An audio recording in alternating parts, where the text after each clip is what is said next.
예, 이번 장에서는요, 생산과 성장에 대한 이야기입니다.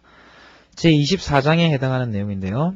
이 장의 이름은 장기 실물 경제라는 이런 큰 제목 하에 있어요. 그래서 장기 실물 경제는 어떤 것에 의해서 움직이는가에 대한 개략적인 내용이 이야기되어 있는 내용이 24장 생산과 성장이라고 생각하시면 되겠습니다.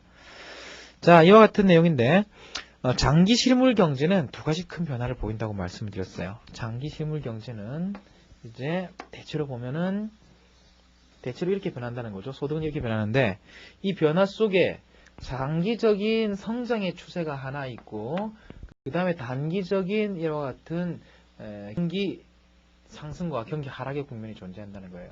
그래서 먼저 이 장기적인 실물 경제는 어떻게 성장해가고 어떤 요인에 의해서 성장해가고 성장을 지속시키기 위해서 또는 성장을 시작시키기 위해서는 어떤 요인들이 필요할 것인지 하는 내용들을 여기서 이제 살펴보도록 하겠습니다.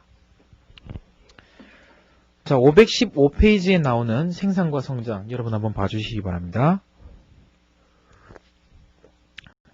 세계 여러 나라를 달아보면 나라마다 생활 수준에 엄청난 차이가 있음을 느끼게 된다.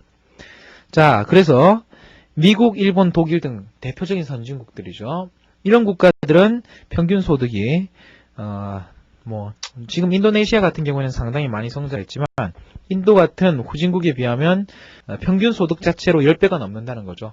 2,000불, 2만불 뭐 이런 식이에요. 1,700불, 17,000불 이런 식이고 이와 같은 소득 격차는 왜 중요하다고 했습니까? 소득의 격차라는 것은 단지 그것만 가지고 사람들의 행복한 정도에 영향을 미치는 건 아니지만 사람들이 행복하게 살 수 있는 좀 더 풍요로운 삶을 살 수 있는 좀 더 가치로운 삶을 살 수 있는 가능성을 제시해 준다는 거죠. 가능성을 제시해주고 그런 가능성 하에서 사람들이 합리적으로 선택할 수 있다면 그것이 바로 삶의 질의 격차로 나타날 수 있다는 겁니다. 삶의 양의 차이가 삶의 질을 결정짓는 부분이 상당히 크다는 거죠. 그렇기 때문에 이러한 소득 격차가 삶의 격차로 나타나서 자동차, 전화, TV도 많고 영양 상태도 좋고 주택도 안전하고 의사도 더 훌륭하고 평균 수명도 더 길다는 거예요. 이와 같은 요인들이 사람들의 행복한 정도에 영향을 미친다는 것은 여러분들 두말하면 아마 잔소리일 겁니다. 자, 같은 나라 안에서도 시간이 흐름에 따라서 생활 수준이 달라진다. 지금 그래서 두 가지 이야기를 하고 있는 거죠.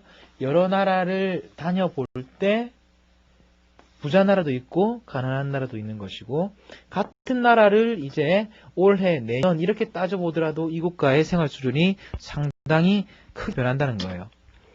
자, 미국의 1인당 실질 GDP는 연평균 2% 정도 증가했다는 거죠.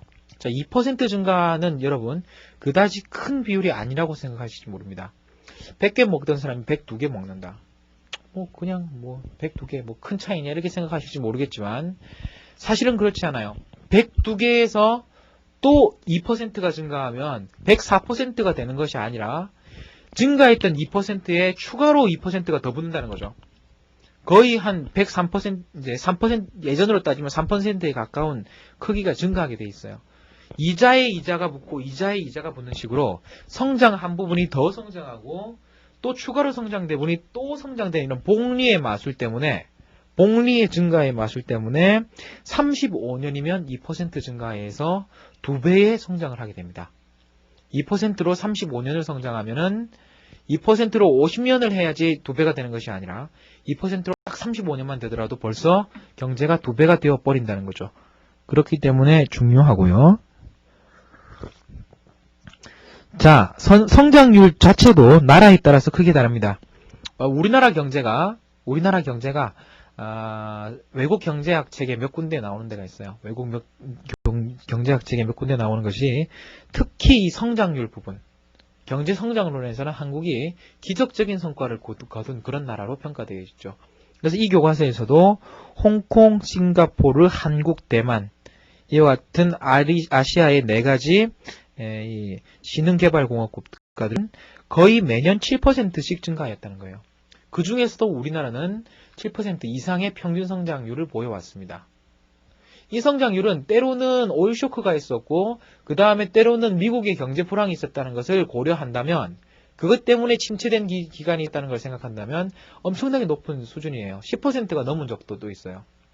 작년에 100개 먹던 사람이 올해 110개를 먹고 되고 그 다음에는 121개를 먹게 된 이런 경우들도 있었다고요. 자, 그만큼 큰 성장률을 보였고 연평균 7%라는 것은 얼마나 중요한 내용인가 하면 여러분이 10년만 딱 지나면 2배로 잘 살게 되는 거예요. 그만큼 이 성장률이라는 것이 중요하지만 반면에 이제 차드, 이디오피아, 여러분 이름도 잘 모르죠? 저는 아는데 나이지리아 이런 국가들은 아예 마이너스 성장을 보이거나 성장하지 않았던 국가들도 있습니다. 자, 왜 이러냐는 거예요. 왜 지금 주어진 국가 안에서 소득이 높은 국가가 있고 낮은 국가가 있고 소득 수준이 높고 낮고가 있고 그 다음에 소득 수준을 따지더라도 소득 수준을 제외하고 그러더라도 어떤 국가는 왜 높은 경제 성장률을 보이고 있는데 비해 가지고 어떤 국가는 왜 낮은 경제 성장률을 보이고 있냐고요. 자, 이와 같은 문제는 상당히 심각한 문제입니다. 성장률이라는 문제가 중요한 것은 사람들의 앞으로 후생이 어떻게 변화해 갈지, 우리의 미래가 어떻게 결정돼 갈 것인지를 결정하는 아주 중요한 내용이라는 거예요. 그래서 유명한 경제학자인 루카스 교수, 노벨 경제학상을 받은 교수입니다. 이 루카스 교수조차 이렇게 이야기를 하고 있습니다. 높은 생활 수준을 유지하기 위해서는 무엇을 해야 하는가? 가난한 나라들이 좀 더 빠르게 성장하도록 하기 위해서는 무엇을 유도해야 하는가? 이러한 질문들에 대해서 이러한 질문들이 인류의 복지에 미치는 영향은 실로 엄청나다. 7% 성장을 하면 2배를 잘 살게 되는 거예요. 자, 이런 것들에 대해서 생각하기 시작하면 다른 생각을 하기 어려울 정도로 중요한 문제들이란 겁니다. 자, 그래서 여러분들은 이미 여러분들은 이번 장에 살필 이런 성장률에 대한 내용들을 분석할 기초를 찾으셨어요. 그래서 소득에 대한 내용, 수량에 대한 내용, 그 다음에 물가에 대한 내용을 잘 살펴보셨죠. 그 두 가지를 동시에 감안하고 있는 그러한 경제 지표는 물가를 감안한 소득 수준이었기 때문에 실질 GDP가 가장 적당한 그런 내용이 되겠습니다. 그래서 실질 GDP가 주어질 때 우리가 growth rate, 보통 y-로 많이 표현합니다. 값은 이렇게 이야기될 거예요. 자, y를 실질 GDP라고 이야기할 때 y0분의 y1 y0. 그래서 소득의 변화율이 되는 거죠. 실질 소득의 변화율로서 성장률을 측정합니다. 실질 소득의 변화율로서 성장률을 측정하게 됩니다. 자, 516페이지에 보면 지금 현재 세계 여러 나라들의 경제 성장에 대한 이야기가 나와 있어요. 지금 세계 여러 나라들이 어떤 식으로 경제 성장을 해왔고 그 다음에 지금이 어떤 상황인지를 이야기하고 있습니다. 자, 그래서 실제로 1인당 GDP를 볼 때 세계에서 최고 부국이라고 이야기되는 미국의 1인당 실질소득은요. 미국의 1인당 실질소득은 중국의 약 10배, 인도의 약 30배나 됩니다. 중국이 인도와 비슷한 수준에 있다가 등소평 이후에 엄청난 성장을 했죠. 엄청난 성장을 하면서 지금은 뭐 아시아 여러 국가 중에서 아주 중심적인 위치를 차지하는 시장으로까지 성장을 했습니다. 그래 봤자 아직 미국의 10분의 1밖에 안 된다는 거죠. 그런 내용들은 여러분 517페이지 표를 봐주시면 쉽게 알아보실 수 있을 거예요. 맨 먼저 지금 이제 기간 종료 연도는 조금 다릅니다만 기간 종료 연도를 한 1990년도나 1987년도 그 정도를 중심으로 조사된 내용이에요. 그 내용을 보시면 지금 멕시코에 비해 가지고 어떻습니까? 멕시코가 기간 종료 기간에 2,667달러였죠. 거기에 비해 가지고 미국, 캐나다 이런 국가들은 어때요? 거의 소득이 뭐 10배까지는 아니지만 엄청나게 높은 수준이죠. 그 다음에 중국, 그 다음에 아래쪽에 나와서 인도 이런 나라들 보세요. 같은 시점임에도 불구하고 소득이 662, 인도가 662 이런 데 비해 가지고 미국은 18,000 이렇게 돼 있죠. 거의 30배에 가깝다는 겁니다. 이런 상황이고 미국은 지금 멕시코에 비해서 얼마나 잘 살았냐면 지금의 멕시코의 생활 수준은 어때요? 2,667달러에 해당하는데 이 수준은 어디에 해당하냐면 미국의 1870년도 기간 개시년도인 1870년도에서 2,244달러하고 거의 같은 수준이라는 거죠. 결국 지금의 멕시코 국민들의 생활 수준은 100년이 훨씬 이전의 미국 국민들하고 비슷한 수준인 거예요. 그것밖에 안 된다는 거예요. 그 다음에 재미있는 것은요. 어떤 나라가 부자라고 해서 계속 부자도 아니고 가난하다고 해서 가장 그대로 가난한 것도 아니에요. 예를 들어서 일본 같은 국가는요. 기간 개시년도에 실제로 소득 수준이 842달러밖에 안 됐습니다. 1890년대를 중심으로 842달러 조밖에 안 되던 일본의 국민소득은 실제로 멕시코하고 비슷했다는 거죠. 근데 멕시코는 2667달러밖에 안 되는데 비해 가지고 지금의 일본은 어떻습니까? 거의 미국하고 같은 수준까지 올라왔다는 거죠. 그래서 16,144달러 거의 미국과 비슷한 수준까지 미국보다 약간 모자란 수준까지 올라와 있습니다. 근데 여기서 여러분들에게 말씀드릴 내용은 가난한 나라가 부자가 되는데 연평균 성장률이라는 것이 그렇게 큰 차이가 필요하냐는 거예요. 그렇지 않다는 거예요. 100년 정도의 이렇게 누적적인 기간이 존재한다면 517페이지 맨 오른쪽 칼럼에 연간 성장률을 보실 때 일본은 3%예요. 일본은 3%인데 미국은 1.76%입니다. 1% 조금 더 차이 난다고요. 성장률이 1% 조금 더 차이 나는 이 차이 가지고 어떻습니까? 100년 동안에 3배에 넘는 소득을 거의 같은 수준까지 따라잡았다는 거죠. 그래서 이 성장률이라는 것이 얼마나 중요한지를 확인할 수 있습니다.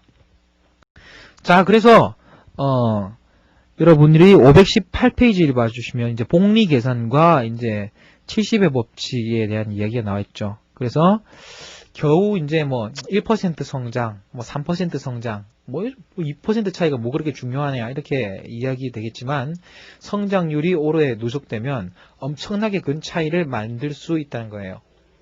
그래서 여기는 보시면 이른바 70의 법칙이라는 게 존재한다고들 합니다. 70의 법칙이라는 건 뭔가 하면 이제 매년 예를 들어서 7%씩 증가한다. 7%씩 성장한다고 하면 복리로 증가할 때 70을 7로 나누는 거예요. 그럼 10년 만에 2배가 돼요. 아까 2% 말씀드렸죠? 2%로 성장할 것 같으면 70을 2로 나누면 약 35년 후에 2배가 됩니다. 만약에 10% 같으면 어떻겠어요? 10% 같으면 약 7년이면 2배가 돼버려요. 자, 이걸 70의 법칙이라고들 이야기하거든요. 정확하게 이야기하면 72 정도가 된다고 합니다. 70의 법칙이라고 이야기하는데 여러분들이 상당히 편리하게 사용할 수 있는 그런 금액이죠. 그런 법칙이죠. 그래서 복리라는 것이 엄청난 그런 결과가 나타나기 때문에 아인슈타인 같은 그런 위대한 학자들도 복리 계산을 가르쳐 가지고 인간의 가장 위대한 수학적 발견 중에 하나다. 가장 위대한 수학적 발견 중에 하나다. 이렇게까지 이야기했던 바 있습니다. 자, 결국 사람들의 현저한 생활 수준의 차이를 설명하는 것은 무엇이겠습니까? 사람들의 현저한 생활 수준의 차이를 나타내는 것은 다른 여러 가지 요인들이 있지만 이러한 요인들은 딱 한마디로 나타낼 수 있어요. 딱 한마디로 나타낼 수 있는 것은 생산성의 차이입니다. 생산성이 높은 국가는 생활 수준도 높고 생산성이 낮은 국가는 생활 수준도 낮아요. 어떤 국가가 노동력이 많으냐, 자본이 많이 보유되었느냐 그 자체가 중요한 게 아니에요. 곡식이 많으냐, 자동차가 많으냐 하는 게 중요한 게 아니에요. 그것들이 그 나라의 노동자들의 생산성을 얼마나 높이고 있느냐, 그 나라의 노동자들의 생산성이 어느 수준에 있느냐가 그 나라 국민들의 생활 수준을 결정한다는 거예요. 자, 그래서 결국 생활 수준은 무엇에 의해서 결정되는가? 장기적인 생활 수준은 어떻게 결정되냐 하는 이야기는 생산성을 결정짓는 변수가 무엇이냐 하는 말로 이제 바꿔서 얘기할 수 있겠죠. 생산성을 결정짓는 변수가 무엇이냐를 가지고 결정지을 수 있습니다. 자, 이제 로빈슨 크루소의 경제학자들이 많이 사용하는 오화죠. 그래서 자기가 직접 일을 해서 생산물을 만들고 그걸 직접 소비하는 형태, 이런 형태를 로빈슨 크루소의 경제라고들 이야기를 합니다. 가장 간단한 모형이고 생산과 소비를 동시에 고려하는 모형이기 때문에 중요한 그런 모형 중에 하나로 이야기되죠. 일단 생산성이라는 개념을 한번 좀 더 명확하게 정의를 해보죠. 생산성이라는 개념은요, 519페이지를 봐주시면 근로시간 1시간에 생산되는 재화와 서비스의 양이에요. 근로시간 1시간당 생산되는 재화와 서비스의 양입니다. 똑같이 1시간을 일하더라도 물고기를 10마리 잡는 사람은 5마리 잡는 사람보다 생산성이 높은 거죠. 옷을 10벌 파는 사람보다 옷을 20벌 파는 사람이 있으면 20벌 파는 사람이 있으면 20벌 파는 사람들이 판매에 있어서의 생산성이 높은 사람들이라고요. 이해가시죠? 자, 그래서 크루소 경제에서와 마찬가지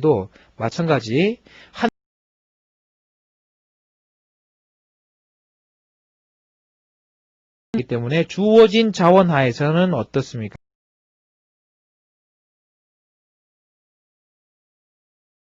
을 높여야 한다는 거예요. 자, 이와 같은 내용은 예전에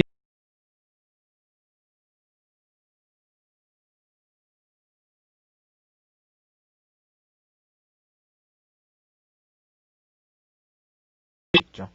자, 그래서 한 나라의 생활 수준은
수 있지 않나 하는 이야기가 있죠.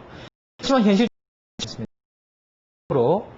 부분에 대해서는 참이지만 부분에 대해서는 참이지만 전체는 참여가 얼마든지 해서 한번 보시죠. 했는데 이 국장에서는 어찌 깜찍한 성장을 하면 우리나라에서 예를 들어서 이제 수출을 느낌으로 화도 많이 오면서 실업도 주죠. 많이 하니까요.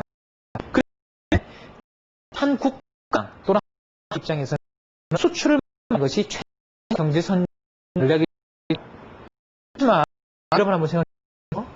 이 전략이 그래가지고 모든 국가들 모든 이런 전략을 사용하게 되겠습니다. 모든 국가들이 이런 전략 수출을 받을 시장이 하는 거죠.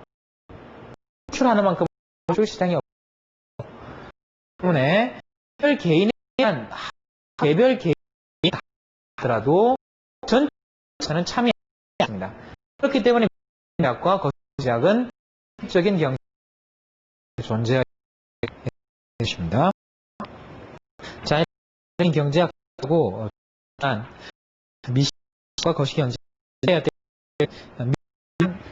결정 밀결된 관계가 이렇게 나와 있습니다. 최근에 이거 있습니다. 미시경제과 거시기 이렇게 독립되고 이것이 저는 참이 아니다. 네, 이렇게 최가고 경제를 중심으로 얘기들이 되고 있는 거시 미시적이 나와요. 경제학의 미시적 건데 그래서 설명 거시 경제학 미시적 논리를 변할 수는 없다 해서 거시 경제학이 오고 실제 경제는 최근 한 해도 거의 에서 많이 되고 있습니다. 그분이 거시 때 특히 경제학의 미시적에 대해서 주의를 해야 됩니다. 자, 이 내용을 여러분 해주시고 쭉 그냥 여러분 그렇구나 지나 얼마나 같이 나옵니다. 자, 정책에 이제 경자가 나오는데 특정고시 분들은 주의를 맨 먼저 분석과 유범적 그래서 폴마의 이야기에 이에서 각 두 가지가 있다는 거죠. 인근 이야기라고 했냐면 문제는 것이다. 유발하기 어떻게 안 하고 있죠. 단지 문제가 실업이 유발하고 있어요. 자, 거기 너무 많은 최저임금해야 이야기를 하고 있어요. 분명히 같이 된 내용이죠. 자, 다른 보겠습니다.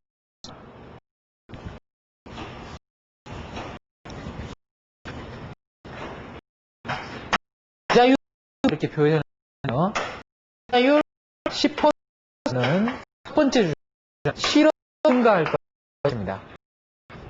10% 한다. 주장이 하나 있고 하나의 주장 이자율 15% 이자율을 초에 안 나는 이자율을 안 나는 주장입니다. 자, 그럼 어떻게 이자율 1% 실업이 발생한 이건 보면 나무 중력 사과가 같이 알았습니까? 일에 대한 설명이라는 거죠. 일에 대한 내용이라는 설명을 증명합니다. 그거 주고 실업이란 사회적으로 기회가 크게 %는 너무 때문에 낮춰야 이런 주장을 일을 하는 정책에 대한 분명히 포함되고요. 이와 같은